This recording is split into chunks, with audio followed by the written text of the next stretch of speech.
अस्ति जुलाई 8 मा world championship मस्कोमा हुँदाखेरि हामी इन्डियाबाट एउटा टिम गएको थियो क्रस ट्रेन फाइट क्लब भन्ने हो। त्यसमा जाँदाखेरि मैले चाहिँ ब्रोन्ज मेडल जितेको थिएँ। होइन ओपन क्याटेगोरी हुँदैन, बेल्ट सिस्टम हुन्छ। म एउटा ब्लू बेल्ट सेकेन्ड डिग्री हो अहिले होइन। त्यसमा वर्ल्डको सबै ब्लू बेल्ट्सहरू आउँछ। अन्त त्यो एउटा के भन्छ त्यसलाई लटरी सिस्टमबाट एउटा ब्र्याकेट्स बनिन्छ होइन। त्यसमा ब्र्याकेट्स बनेर when you start fighting मैले कजाकिस्तान रसियनहरू थियो, ब्राजिलियन्सहरू पनि थियो। तिनीहरूसित झगडा पर्दाखेरि सेमिफाइनल्समा चाहिँ हारेको थिएँ मैले एउटा रसियनसित। अन्त फेरि सेमिफाइनल्समा दुईवटा सेमिफाइनल्स हुँदाखेरि अर्को सेमिफाइनलिस्टलाई चाहिँ मैले फेरि जित्दाखेरि चाहिँ ब्रोन्ज मेडल। आई थिङ्क यो मस्को यो एक्ज्याक्टली ठाउँमा तपाईँलाई बताउँदैछु अहिले हुन्छ नि। रसियामा थियो man, very close to Moscow. म तपाईँलाई एक्वेरियम थिएटर भन्ने थियो कि त्यहाँ, aquarium theatre near Krasnogorsk. It was a 2 day affair, 7th and 8th। मेरो फाइट चाहिँ 8 मा थियो। सो बेल्ट जुन चाहिँ भन्नुभयो नि ब्लू बेल्टमा जित्नुभयो है? हजुर हजुर। अरु कतिवटा क्याटेगोरीज हुन्छ यसमा? व्हाइट बेल्ट हुन्छ नि, बट ब्राजिलियन जिउ-जित्सुमा बेल्ट्स पाउनु पुरा गाह्रो हुन्छ। फेरि मैले यो मार्शल आर्ट्स गरेको नभए पनि 5 वर्षभन्दा अलिकति बेसी भयो होइन। अहिले ब्लू बेल्ट फेरि हामीलाई ब्लू बेल्ट जसले पनि दिनु सक्दैन। मलाई ब्लू बेल्ट दिने मान्छे चाहिँ 5 टाइम्स वर्ल्ड च्याम्पियन अन्त 9 टाइम्स युरोपियन च्याम्पियन हो। उसको नाम चाहिँ इभान टोमासेट्टी हो हुन्छ नि। अन्त म चाहिँ क्रस ट्रेन फाइट क्लबबाट फाइट गर्छु दिल्लीबाट। Cross train fight club, TRAIN train fight club. यो ब्राजिलियन जिउ-जित्सु होइन, अरू अप्सन्स छ कराटे, ताइक्वान्डो, बक्सिङ, रेस्लिङहरू सबै हुँदै थियो हुन्छ नि। तर ब्राजिलियन जिउ-जित्सुको जो स्प्राउट हुँदैछ जो वर्ल्ड सिनमा यति छिटो हुँदैछ कि अन्त के हुन्छ भने बक्सिङमा हाम्रो खालि हरियाणाको केटाहरू छ, अरू महाराष्ट्रको केटाहरू छ। रेस्लिङमा अभियसली हरियाणा युपीको छ हुन्छ नि। तर हामीले ब्राजिलियन जिउ-जित्सु चाहिँ के हुन्छ भने स्ट्यान्डअपदेखि लिएर ग्राउन्डसम्म हुन्छ। वेराज तपाईँले उयो रेस्लिङ हेर्नुभयो भने रेस्लिङ गर्दाखेरि एकपल्ट तल लगेर ढाड पछाडि लाग्दाखेरि चित गरेपछि रोकिदिइहाल्छ रेफ्रीले हुन्छ नि। तर ब्राजिलियन जिउ-जित्सुमा स्ट्यान्डअपदेखि स्टार्ट हुन्छ, तल झार्दाखेरि गेम चाहिँ त्यहाँ स्टार्ट हुन्छ। त्यहाँनिर you can either choke the person or you can break his arm, you can break his नी।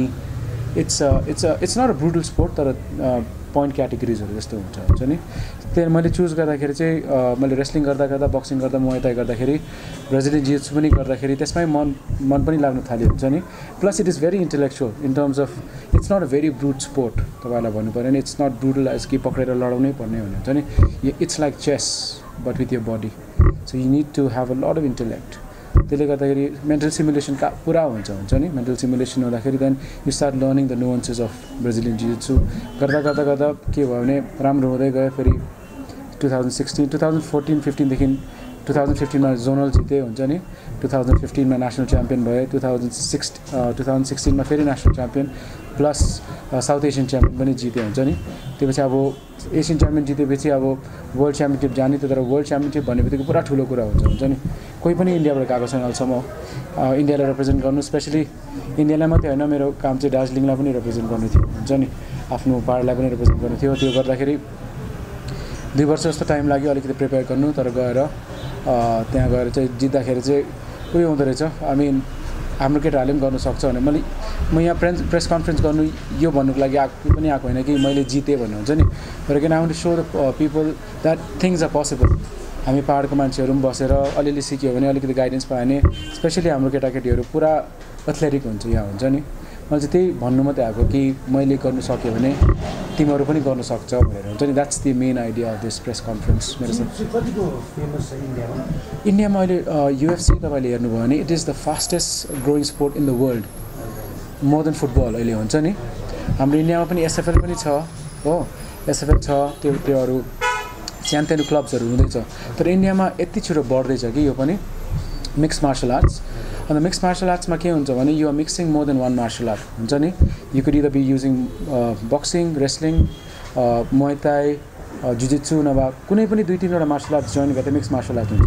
अहिले यो पुरा स्प्राउट गर्दैछ हुन्छ नि। त्यसमा मैले दिल्लीमा सिकाउँछु पनि बच्चाहरूलाई बक्सिङ, मुआई थाई, यो जिजुत्सु र रेस्लिङ तर तपाईले भनेको क्वेशन चाहिँ अब यो अहिले वर्ल्ड सिनारीमा तपाईले अलिक रिसर्च गर्नुभयो भने it is the fastest growing sport sucker being number 1 सेकेन्डमा अहिले युएफसी आउँछ हुन्छ नि बिकज युएफसीमा हेर्नुभयो भने सबै कन्ट्रिजले पार्टिसिपेट गरेछ वेराज क्रिकेटमा हाम्रो इन्डिया र पाकिस्तान हटाइदियो भने सानो सानो कन्ट्रिजहरू मात्रै छ वर्ल्ड कप 8 जनाले मात्रै खेल्छ UFC is ultimate fighting championship it is a US based company हो यो चाहिँ यसमा चाहिँ पहिला 1993 मा सबैले भन्थ्यो मेरो मार्शल आर्ट्स भयङ्कर सबैले यस्तो कुरा गर्थ्यो नि क्या अब त्यतिबेला चाहिँ एउटा मान्छेले डेना वाइटहरू मिलेर के गर्यो भने हेर्नु न त्यो एउटा रिङमा हालिदिउँ तिम्रो डिफ्रेन्ट मार्शल आर्टिस्टहरूलाई अन्त को चाहिँ भयङ्कर चाहिँ त्यहाँ चाहिँ थाहा पाउँछ नि अब तिमीले त भन्छौ म बक्सिङ भयङ्कर कसले भन्छ रेस्लिङ भयङ्कर कसले भन्छ मुay thai भयङ्कर त्यसलाई एउटा टुर्नामेन्ट गर्दाखेरि चाहिँ 7 वर्षसम्म ब्राजिलियन जिजित्सु जसले प्र्याक्टिस गर्दै थियो नि उसले जितेको छ 7 वर्षसम्म द हइज ग्रेसी फ्यामिली अलिकति रिसर्च गर्नुहोस् न त्यहाँबाट आएको तर again if you look at the origins of jiu-jitsu त्यो इन्डियाबाटै भएको त्यो तपाईँले अलिकति गीताहरू पढ्नुभयो भने हुन्छ नि त्यसमा युयुत्सु भन्ने या युयुत्सव भन्ने त्यो ग्राप्लिङ त्यहीँबाट स्टार्ट भयो यहाँबाट जापान गएको जापानबाट ब्राजिल गएको ब्राजिलबाट अहिले अल ओभर द वर्ल्ड हुन्छ नि अलिकति डिफ्रेन्स भने त्यो फिलोसोफिकल डिफ्रेन्सेसहरू हुन्छ ओरिजिन्स त जापानबाटै आएको किलक्सहरू हुन्छ मैले अब किलक भनेपछि रिस्ट लेभरेज यो पनि भाँचिन्छ यो भाँचिन्छ घोडा भाँचिन्छ एङ्कल्सहरू भाँचिन्छ अन्त हाम्रो आर्टरिजहरू ब्लक गर्दाखेरि चोक आउट हुन्छ नि तर the principles remain the same अन्त ब्राजिलमा जाँदाखेरि चाहिँ किमोरा भन्ने मान्छेले लगेको थियो ब्राजिल हुन्छ नि उसको स्टुडेन्ट्सहरू गर्थ्यो तर यसलाई फेमस गर्ने चाहिँ एउटा ग्रेसी फ्यामिलीबाट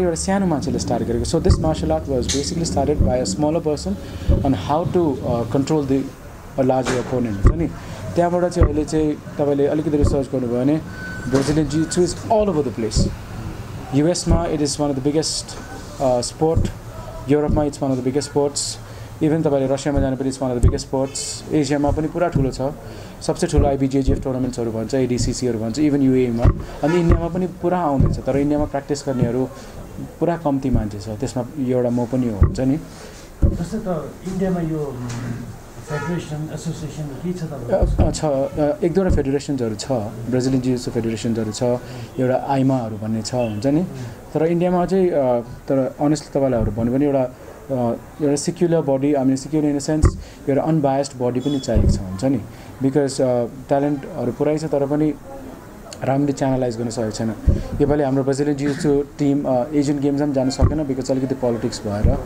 सो अहिले तपाईँलाई टु आन्सर द्याट क्वेसन छ बडिजहरू त छ हुन्छ नि but I think it is not for the athletes as such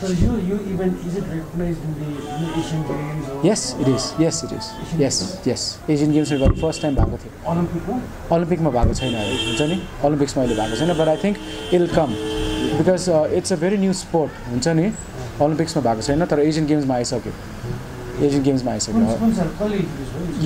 वर्ष एसियन गेम्समा स्टार्ट भएको छ हजुर this was the first year Indian team थिएन because we were disqualified for some reasons I don't know I don't want to get into the politics of it so but again we were disqualified in participating into the Asian Games by the Asian Games Federation.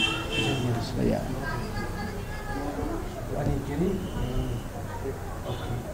And तपाईँको टिममा कतिजना जानु भएको थियो? हाम्रो टिममा 6 जना गएको थियो हामी 6 जना गएको थियो राम्रै गरे सबैले but I was the only one who could win a bronze so त्यो ब्रोन्ज मात्रै it's not the bronze in the world championship but I think I am the first Indian I don't think I am the first Indian to ever win any medal in a jiu-jitsu tournament. First Indian to ever win. It's bronze or pani, it's still a medal. White, blue, purple, brown and black. What I do is we have a specific regimen. We train in the evenings.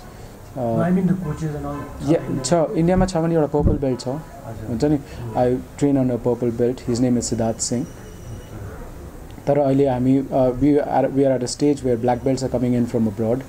सेमिनार्सहरू पनि गर्दैछ हामीले 4-5 seminars गर्यो because we also need to understand आफैले पनि कति सिक्नुहुन्छ नि so we've had about 3 seminars with world class black belts अन्त रसियामा गएर पनि ट्रेन गरेको थिएँ मैले before the competition जुलाई फर्स्ट विकमा गएको थिएँ I trained there for about a week before the competition because acclimatize पनि हुनु पर्यो नि त्यो जाने बित्तिकै झगडा पर्नु सक्दैन किन सासहरू फुल्नु थाल्छ हुन्छ नि What about the expenses of going and attending such? The expenses are carried out by us, unfortunately, अहिले हुन्छ नि because what we want to do is represent the country, obviously, and obviously represent my people. You need to start somewhere, you understand? You need to start somewhere, you need to set an example that this is possible. Hopefully now when the newer generations, when we go to fight abroad, hopefully the government will support us a little bit. How old are you now? I am 37 years old. You're 37 years old. Yeah. I have been thinking of getting into mixed martial arts, but my core competence is grappling and jiu-jitsu now. I'm 37 years old. I wish I was 22 when I was doing this. 22 मा थिएन पनि इन्डियामा हुन्छ नि हामीलाई थाहा पनि थिएन यस्तो पनि हुन्छ भनेर कराटे ताइक्वान्डो बक्सिङहरु थियो रेस्लिङहरु थियो but we were not in that zone, so I discovered it very late. But my students today are 6 years old, some of them are 12 years old, some of them are 16 years old, and most of them are national champions. केटीहरु पनि छ केटाहरु पनि छ, and I have some people training who are as old as 42 years old. They don't do it for the competition aspect of it, just to get fit. You have a celebrity trainee under you? No celebrity trainee under you.